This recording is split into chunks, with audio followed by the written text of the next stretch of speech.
కొనుక్కున్న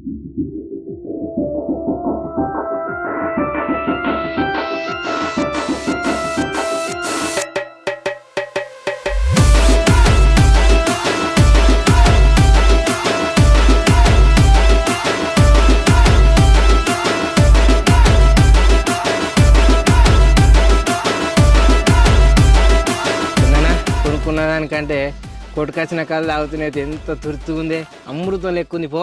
కమ్మగా ఉంటదిరా, ఆయనకు దొరికినా అనుకో మన ఈపు సమ్మ కూడా ఉంటది అప్పుడు. దొరక వారికి చూసుకుందని తీయలేవే, నువ్వు ఇప్పుడే ఏది లేకముందే అది ఇది అంటావు. అవు కానీ ఏర్రా ఇంకా అత్తలేరేద్దరా, నేనే లేట్ వచ్చిన అంటే నీ అమ్మ 30% దావతందిరి. ఇంకెప్పుడు ఇక కాలు మొత్తం అయిపోయినాక అత్తలేదు వాళ్ళు. కోడేమో పైసలు లేవంటాడు, కోడేమో తాగినాక లొల్లి పెట్టుకోండు, ఇవి అంతే ఎందుకు కొట్టుకొని చచ్చుడా అంటాడు. ఈ తాగుతున్న సత్తం మరిగా సావుకు అడ్డుందా ఎక్కడైనా చెప్పు. నువ్వు తాగినా సత్తావు, తాకున్నా సత్తావు. ఈడ రాసి పెట్టుంటే అయిపోయానే, నువ్వు ఏడున్నా సత్తావు.